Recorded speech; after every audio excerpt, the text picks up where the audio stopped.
Hey everyone, and welcome to The Explainer. I am so incredibly glad you're joining me today.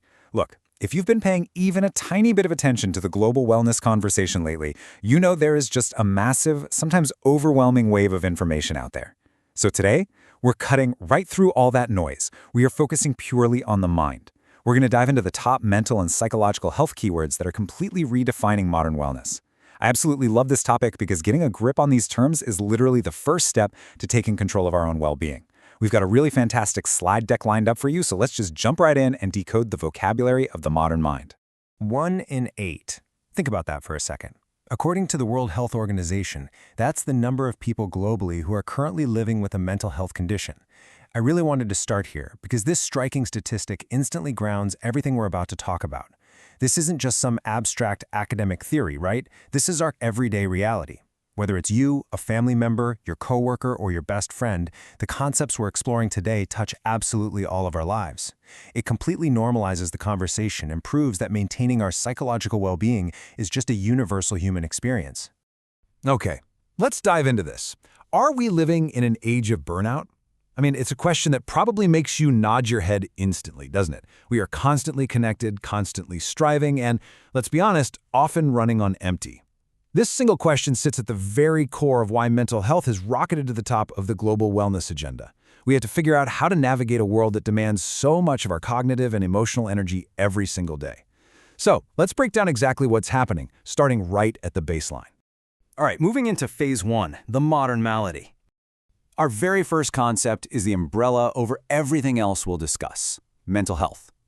Now, a lot of people mistakenly think mental health just means the absence of a mental illness, but it is so much more than just a neutral baseline. It's the foundational state of our psychological, emotional, and social well-being. It totally dictates how we handle stress, how we interact with others, and the choices we make every single day.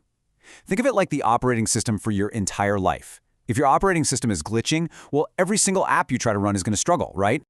Now, what's really interesting about this next concept is the critical distinction between stress management and burnout syndrome. We tend to use these phrases interchangeably, but psychologically, they are completely different beasts. Stress is all about having too much. It's overengagement. Your emotions are highly reactive, and you just feel overwhelmed by the sheer volume of demands on your plate. But burnout? Burnout is about not enough. It's total disengagement. You don't necessarily feel overwhelmed anymore, you just feel empty, depleted, and completely devoid of motivation. You've essentially hit a wall. So, managing stress is about reducing the heavy load you're carrying, while treating burnout is about trying to refill an entirely empty tank. Which brings us to phase 2, pressing the reset button. So how do we reset? That brings us to the digital detox. Listen, our brains simply were not evolved to process the constant 24/7 barrage of notifications, breaking news, and social media feeds. A digital detox is really the critical first step to quieting all that modern noise. It's about unplugging so you can genuinely reconnect with yourself and your actual surroundings. Establishing strict screen-free zones, like, say, 0 phones in the bedroom, radically reduces that constant sensory input. It gives your nervous system a desperate, much-needed break from the constant dopamine spikes so it can finally reboot. So, the crucial point here is that moving beyond just putting your phone down requires a broader strategy. Enter self-care. And please, forget the marketing cliches of expensive spa days and bubble baths. True self-care is a systematic, evidence-based survival tool. First, you have to assess your actual personal needs. Second, you've got to set strict boundaries to protect your time and your energy. And third, engage in practices that actually restore you.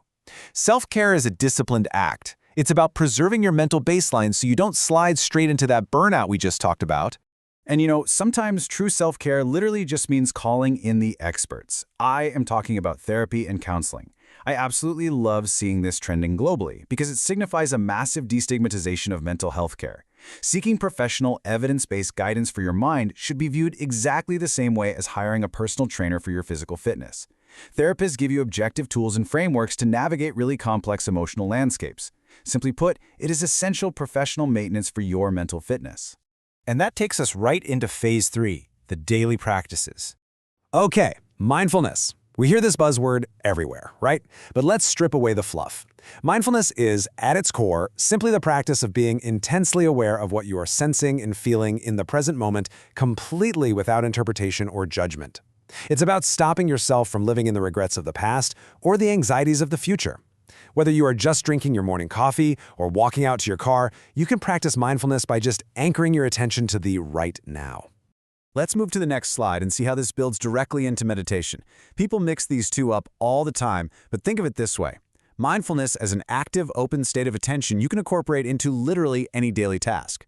Meditation, on the other hand, is the dedicated, structured time you set aside to actively train the mind. Think of mindfulness as actually playing a sport out on the field, and meditation as the focused, repetitive drills you do in the gym to get better at that sport. Both are absolutely vital for cognitive clarity. Now this next one is arguably the most immediate practical tool you possess: breathwork. Breathwork therapy is fascinating because it is essentially a physiological remote control for your brain. By consciously altering the depth and rhythm of your breathing, you can directly regulate your autonomic nervous system. It's a literal physiological hack. By activating your parasympathetic nervous system, it instantly lowers your cortisol, the stress hormone, which calms your body in real time. If you are ever feeling overwhelmed, simply changing your breath is the absolute fastest way to signal safety back to your brain. Next up is sound baths, or sound healing. Now, I know to some people that might sound a little unconventional, but it's actually grounded in the really fascinating science of acoustic frequencies. It's a full-body listening experience.